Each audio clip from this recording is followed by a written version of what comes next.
तर एक महत्त्वाची बातमी, गुन्हा दाखल करण्यासाठी बारामती पोलिसांकडून या ठिकाणी माहिती मागवली असल्याचं कळतंय। बारामती पोलिसांनी उत्तराखंडमधून झालेल्या प्लेन क्रॅशची माहिती या ठिकाणी दिलेली आहे। रोहित पवारांनी उत्तराखंडमध्ये झालेल्या विमान अपघाताची माहिती पोलिसांना दिलेली आहे। कोणत्या कलमाखाली गुन्हा दाखल करायचा या संदर्भात या ठिकाणी चर्चा सुरू असल्याचं कळतंय।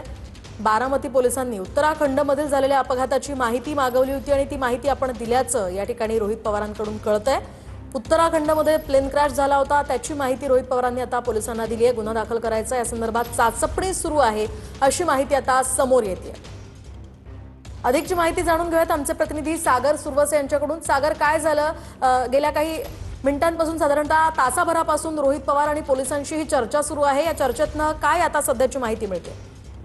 आपण पाहिलं की खरं तर गेल्या एक तासाभरापासून जे आहे या ठिकाणी पोलीस आणि आमचे रोहित पवार जे आहेत त्यांच्यामध्ये चर्चा सुरू आहे। चर्चेमधून गेल्या एक तासाभरात अनेक मागवले जाते। त्यामध्ये महत्वाची गोष्ट काही दिवसांपूर्वी उत्तराखंडाचे प्लेन क्रॅश झालं होतं एअर ॲम्ब्युलन्स। त्या एअर ॲम्ब्युलन्समध्ये नक्की कोणत्या पद्धतीचा गुन्हा दाखल केला गेलेला आहे याची देखील माहिती जी आहे ती पोलिसांना रोहित पवार यांना विचारण्यात आलेली आहे आणि रोहित पवार यांनी दाखला देत त्या ठिकाणी त्याची कागदपत्र सुद्धा या ठिकाणी पोलिसांना दिलेली असता पाहायला मिळतं। गेल्या एक तासाभरापासून रोहित पवार पोलिसांना सगळ्या पद्धतीची कागदपत्र जे आहेत यापूर्वी त्याच्या काही घटना आहेत त्या घटनांच्या माध्यमातून कशा पद्धतीने गुन्हा दाखल केला गेलेला आहे, कोणत्या कलमांखाली गुन्हा दाखल केला गेलेला आहे, अशा अनेक ज्या बारीक गोष्टी ज्या आहेत जे गुन्हा दाखल करण्यासाठी पूरक आहेत त्या ठिकाणी रोहित पवारांकडून दिले जात आहेत। त्यामुळे आपण पाहतो या ठिकाणी पोलिसांकडून देखील सागर, या संदर्भातले अपडेट्स तुमच्याकडनं जाणून घेत राहणार आहोत। तुर्तास धन्यवाद दिलेल्या या माहितीसाठी।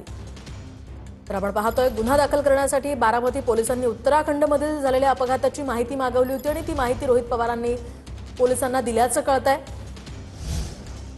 तर रोहित पवारांची तासाभरापासून बारामती पोलीस ठाण्यामध्ये बैठक सुरू आहे, पोलिसांशी चर्चा सुरू आहे। युगेंद्र पवार सुद्धा रोहित पवारांसोबत बारामती पोलीस ठाण्यामध्ये आहेत। दुसरीकडे बारामती पोलीस ठाण्याबाहेर कार्यकर्त्यांची प्रचंड गर्दी झालेली आहे। पोलीस ठाण्यामध्ये VSR आणि DGCA विरोधात रोहित पवार तक्रार करणार असल्याचं कळतंय। गुन्हा नोंद व्हावा यासाठी रोहित पवारांचे हे प्रयत्न सुरू आहेत आणि समर्थकांनी सुद्धा ही मागणी लावून धरली आहे। जोपर्यंत गुन्हा दाखल होणार नाही तोपर्यंत आपण इथून हलणार नाही अशी भूमिका समर्थकांनी घेतलेली आहे। त्यामुळे बाहेर प्रचंड गर्दी समर्थकांची झालेली आहे। तर दुसरीकडे तासाभरापासून रोहित पवारांची पोलिसांशी चर्चा सुरू आहे। DGCA आणि VSR विरोधात तक्रार दाखल करण्यासाठी पोलिसांशी रोहित पवार यांची चर्चा सुरू आहे। पोलिसांचं म्हणणं येते की ईडी मार्फत जी प्रोसिजर चालू आहे, ईडी मार्फत जे तपास चालू आहे तो चालू आहे।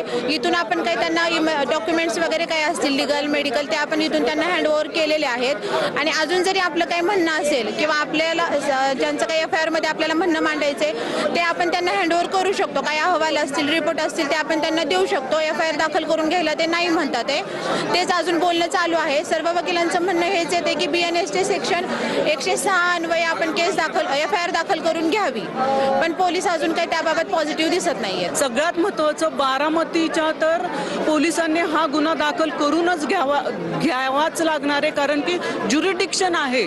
चला मुंबईला तरी आपण म्हणूयात की तो एक नाही हे करता येणार, पण ज्युरिडिक्शनच्या मुद्द्यावरती हा गुन्हा बारामतीत दाखल झालाच पाहिजे।